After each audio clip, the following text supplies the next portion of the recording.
Assalamualaikum warahmatullahi wabarakatuh. Kami dari kelompok 4 akan mempresentasikan materi tentang anatomi fisiologi sistem kardiovaskular. Materi yang kita bahas yaitu tentang pembuluh darah dan sirkulasi darah.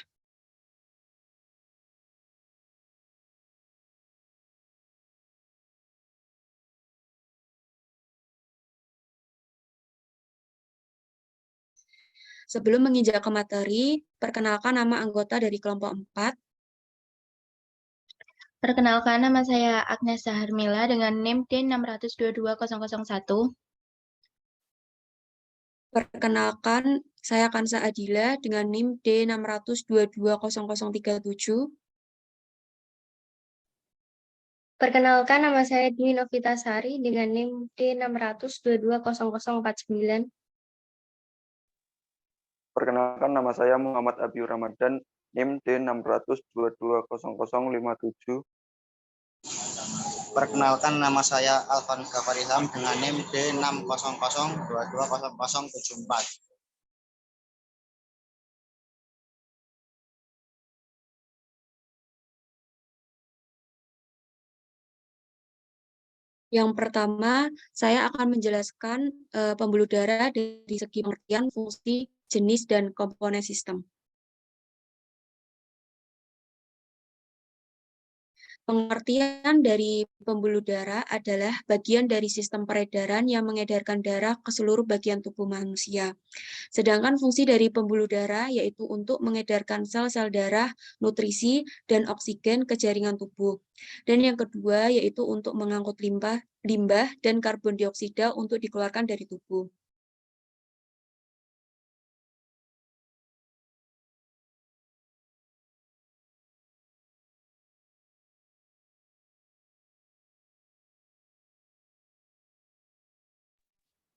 Selanjutnya, saya akan menjelaskan jenis pembuluh darah. Ada arteri, kapiler, dan vena.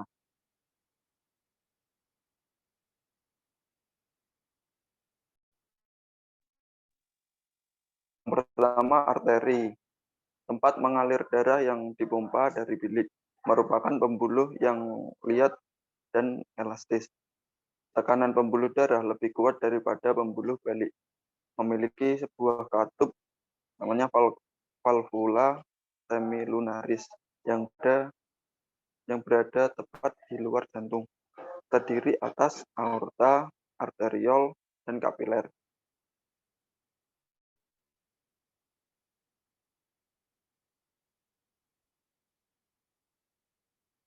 Selanjutnya yang kedua ada kapiler. Tempat pertukaran zat antara darah dan jaringan. Pertukaran zat kapiler terjadi secara aliran darah di kapiler paling lambat karena total luas penampang kapiler paling besar.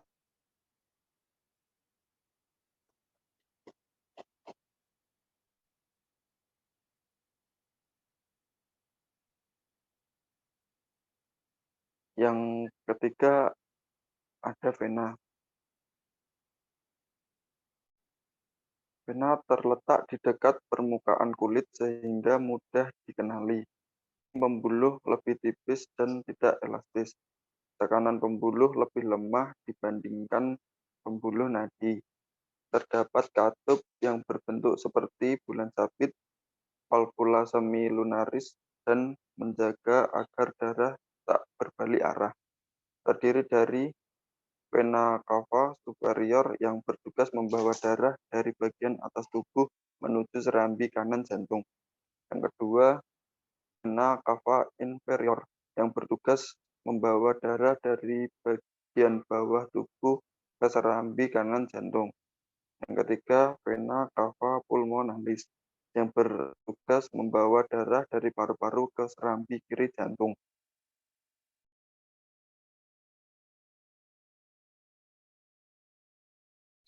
Sistem kardiovaskular. Sistem kardiovaskular merupakan suatu sistem yang secara umum berperan mengedarkan darah ke seluruh tubuh, sekaligus membawa oksigen dan zat gizi ke semua jaringan tubuh serta mengangkut semua zat buangan.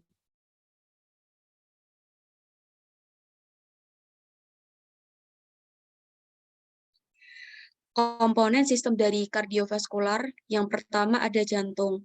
Lapisan dinding jantung, terdapat endokardium yang terdiri dari lapisan terdalam dari jantung yang tersusun dari jaringan endotelium dan jaringan ikat subendothelial. Yang kedua ada myokardium dengan lapisan tengah dinding jantung.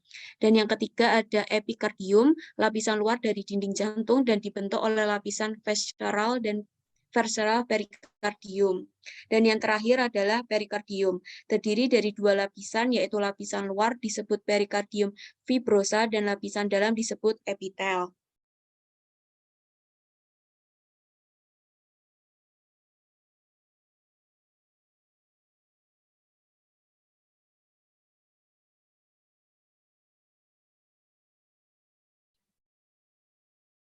Selanjutnya, jantung berisi 4 katup. Masing-masing dari 4 katup memiliki peran khusus dalam menjaga stabilitas fisiologis. Katup jantung terdiri dari, yang pertama, katup tricuspidalis, antara atrium dan ventrikel kanan. Yang kedua, katup bicuspidalis, antara atrium dan ventrikel kiri. Yang ketiga, katup semilunaris apulmonalis. Dan yang keempat adalah katup semilunaris aorta.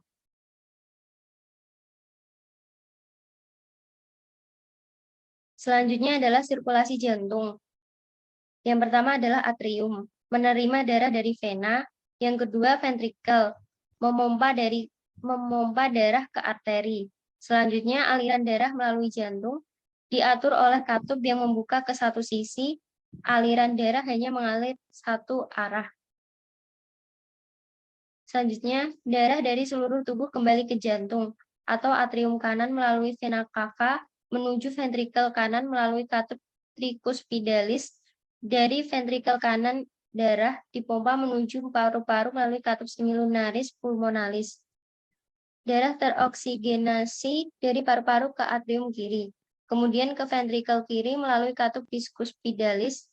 Dari ventrikel kiri, darah dialirkan melalui katup semilunaris aorta ke aorta seluruh tubuh.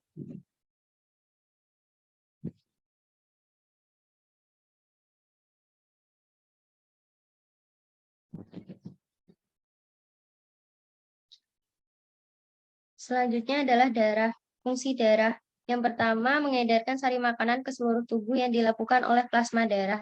Yang kedua, mengangkut sisa oksidasi dari sel tubuh untuk dikeluarkan dari tubuh yang dilakukan oleh plasma darah.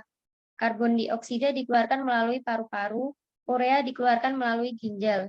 Yang ketiga, mengedarkan hormon yang dikeluarkan oleh kelenjar buntu atau endokrin yang dilakukan oleh plasma darah. Yang keempat, mengangkut oksigen ke seluruh tubuh yang dilakukan oleh sel-sel darah. Yang kelima, membunuh kuman yang masuk ke dalam tubuh yang dilakukan oleh sel darah putih. Yang keenam, menutup luka yang dilakukan oleh keping-keping darah. Yang ketujuh, menjaga kestabilan suhu tubuh.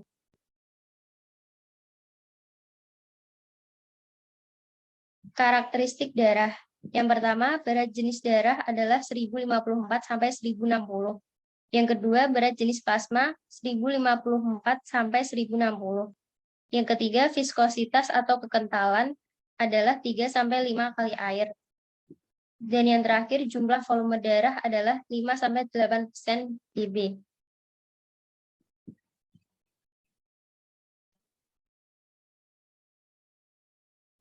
Selanjutnya adalah pembagian darah.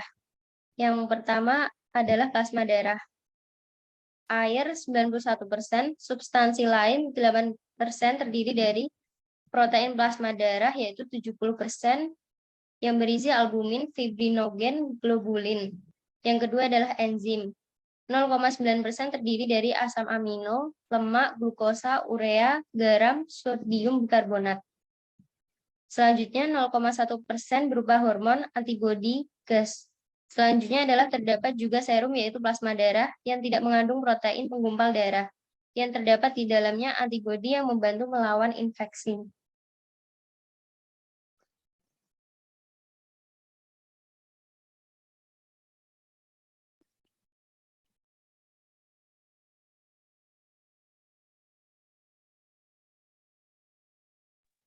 Selanjutnya adalah sel-sel darah.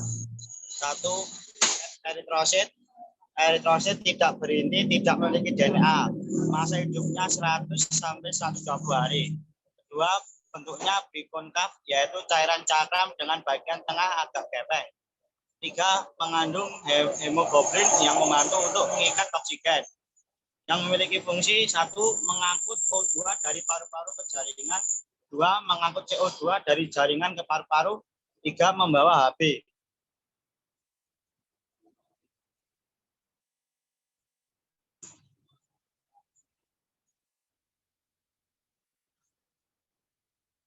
Dua, leukosit. Leukosit berbentuk bulat dan berinti. Jumlahnya 5.000 sampai 10.000 per mililiter darah. Dibentuk pada sel retikulo, endotelium, dan sumsum tulang belakang. Leukosit bergranula, neutrofil, eosinofil, dan basofil. Leukosit tidak bergranula, lipofit, dan monosit. Fungsinya adalah membantu pertahanan tubuh terhadap infeksi. Kedua, berfungsi dalam perbaikan sel dan memfagosis sel-sel mati. Tiga, menahan invasi patogen mikroorganisme melalui fagostosis.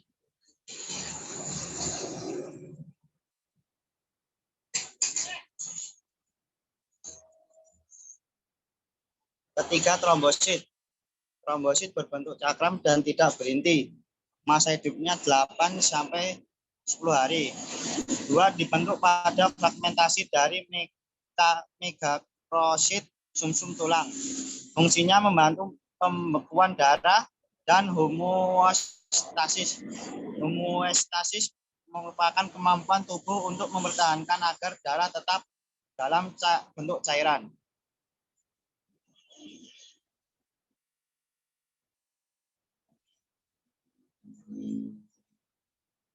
Ketiga, C, sistem limfatik. Sistem limfatik adalah pembuluh dalam. Sistem limfatik berinteraksi dengan tiga sistem fisiologis, yaitu sistem kardiovaskuler, sistem pencernaan, dan sistem imun, yang memiliki fungsi mengembalikan cairan dan protein yang difiltrasi kapiler ke sistem sirkulasi. Dua, mentransport lemak yang diabsorpsi di usus halus ke sistem sirkulasi. Tiga, berperan sebagai filter untuk menandai dan merusak patogen. Sistem limfatik didesain hanya satu jalan one way, yaitu dari jaringan ke sistem sirkulasi.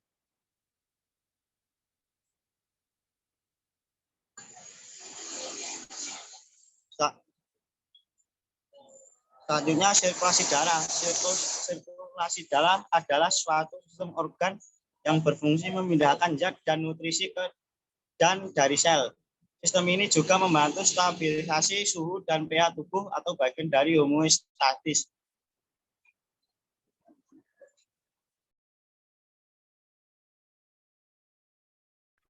Jenis-jenis dari A. Sirkulasi sistemik. Sirkulasi sistemik merupakan sirkulasi darah yang mengaliri seluruh tubuh. Sirkulasi ini berlangsung ketika darah bersih yang mengandung oksigen mengisi serambi kiri jantung melalui vena pulmonalis setelah melepaskan karbon dioksida di paru-paru. Darah yang sudah berada di serambi kiri kemudian diteruskan ke bilik kiri jantung untuk disalurkan ke seluruh tubuh melalui pembuluh darah utama atau aorta.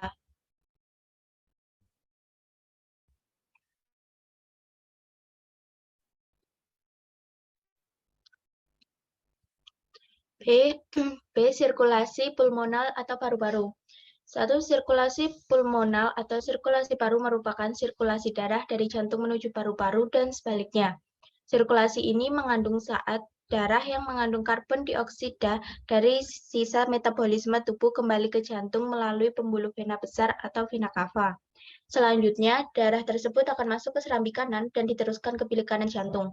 Setelah itu, darah akan dialirkan ke paru-paru melalui arteri pulmonalis untuk ditukar dengan darah kaya oksigen. Darah yang kaya oksigen tersebut akan kembali ke serambi kiri jantung untuk diedarkan ke seluruh tubuh.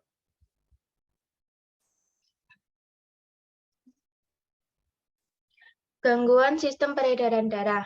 Pertama, stroke. Kondisi ini terjadi saat suplai darah menuju otak berhenti atau terganggu. 2. Aterosklerosis, kondisi ketika pembuluh darah menyempit dan mengeras akibat penumpukan plak. Ketiga, iskemia, jaringan tidak mendapatkan suplai oksigen yang cukup, misalnya pada otot jantung. Iskemia pada jantung biasanya disebabkan oleh penyempitan atau penyumbatan satu atau lebih arteri koroner.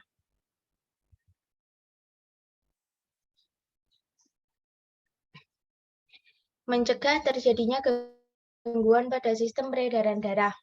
Rutin berolahraga, mengkonsumsi makanan bergizi seimbang, membatasi asupan garam, tidak merokok, tidak mengkonsumsi minuman beralkohol. Selain itu, kalian juga harus melakukan pemeriksaan kesehatan atau check-up secara berkala ke dokter untuk memastikan tidak adanya gangguan pada sistem peredaran darah atau penyakit lain di dalam tubuh Anda.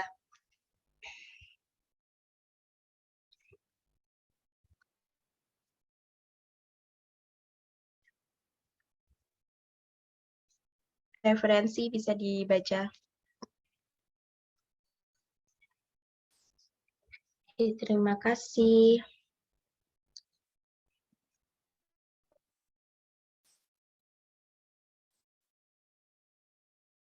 Mungkin sekian dari kelompok kami. Apabila ada kata yang kurang berkenan, mohon dimaafkan. Wassalamualaikum warahmatullahi wabarakatuh.